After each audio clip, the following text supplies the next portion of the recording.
आप देख रहे हैं GTS न्यूज। चैनल को सब्सक्राइब, लाइक और शेयर करना ना भूलें।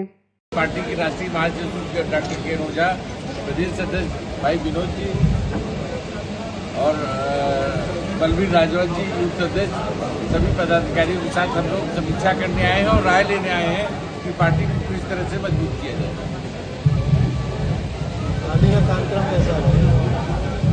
आज हमारा पूरे प्रदेश में कार्यक्रम चल रहा है और कि आने वाली 27 की तैयारी और पंचायत चुनाव की तैयारी चल रही है। संगठन को हम लोग उत्साहवर्धन करने आए हैं कि आप अपना बूथ तक तैयारी करिए, बूथ तक लोगों को जोड़िए। तो क्या पंचायत चुनाव आप अकेले लड़ेंगे या गठबंधन से लड़ेंगे? नहीं, हम लोग अकेले चुनाव लड़ेंगे और राष्ट्रीय अध्यक्ष जी ने कहा है कि जो भी हम चुनाव से नहीं लड़ेंगे, हम ये राष्ट्रीय अध्यक्ष जी ने हमारे कहा है कि जिला अध्यक्ष जहाँ भी मजबूत स्थिति हो, कोई पदाधिकारी लड़ना चाहता है तो वो लड़े।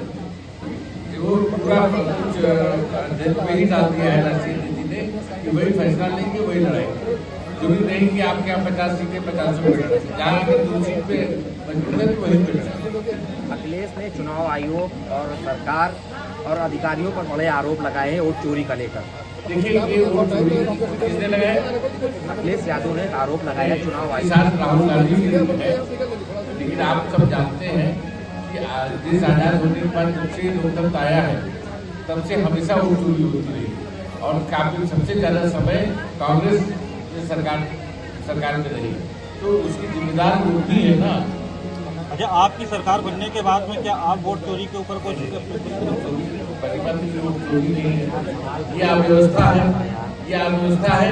हम सरकार से आपके माध्यम से मांग करते हैं कि अब लोकसभा, विधानसभा और ग्राम सभा तीनों के जो लिस्ट है, एक बूथ लिस्ट होनी चाहिए, तभी ये चीजें रुक पाएंगी। और इसमें कड़ा कानून बनना चाहिए। जो अधिकारी गड़बड़ करते हैं उन पर कड़ी कार्रवाई, अगर ऐसा कहीं जांच में मिलता है तो उन पर कड़ी कार्रवाई होगी। बिहार में लगातार राहुल और तेजस्वी यादव एक साथ निकल रहे हैं वोट चोरी को लेकर, इस पर क्या कहना चाह रहे हैं आप? हमने आपसे कह दिया कि राहुल गांधी पहले जिम्मेदार हैं, पर उनके ज्यादा कार्यकाल में रहे, उनके समय में ये चीजें होती रही, नहीं तो साबित कर दिए कि उनके समय नहीं होती रही।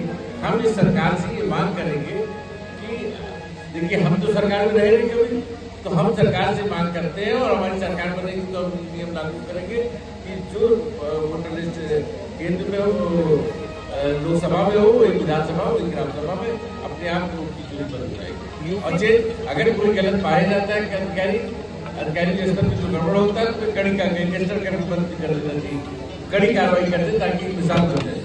यूपी में अपराध को लेकर क्या करें? लगातार इनकाउंटर हो रहा है। अब अपराध तो आप देख ही रहे हैं कि इसमें देखिए, हम पहली बात तो आपको बता दें कि आप कहेंगे साहब, अगर हम ये बड़ा दुर्भाग्य होता है कि आप कहते तो हम फलानी पार्टी के साथ फलानी पार्टी, ये दुर्भाग्य की बात है।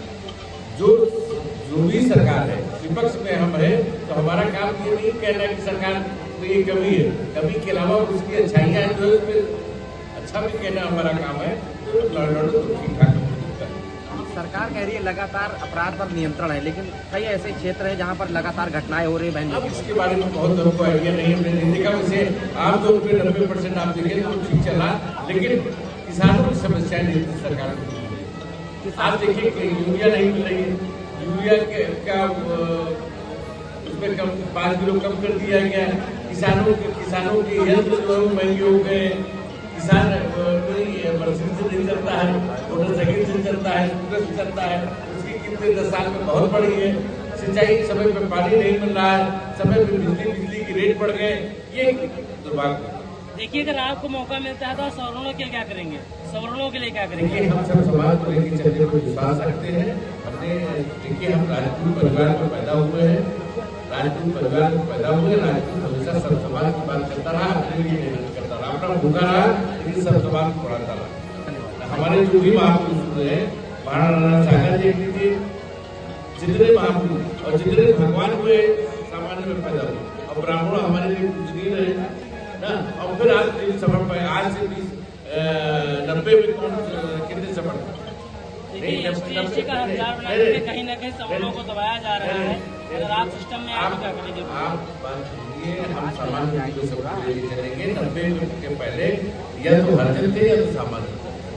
चाहे पाल हो, चाहे यादव हो, चाहे विश्वकर्मा हो, सारे लोग सामान्य थे। शायद आपको जानकारी ना हो, सब सामान्य थे, या तो हरिजन थे या तो सामान्य थे। वीपी सिंह आए, उन्होंने मंडल लागू किया, जिसके लिए उनकी बिरादरी ने उनको गरियाया, लेकिन वो हमारे ब्लड में है कि हम हर वर्ग को पढ़ाए, उन्होंने बैकवर्डों को पढ़ाया, लेकिन उसके पहले कोई नेता नहीं था, किसी ने मंडल की मांग नहीं की, कोई बैकवर्ड नेता भी नहीं था। तभी से नेता पैदा हुए जब वीपी सिंह ने मंडल लागू किया, इसके पहले नेता नहीं। देश को आरक्षण की जरूरत है और आज उनकी जयंती भी नहीं मनाते हैं।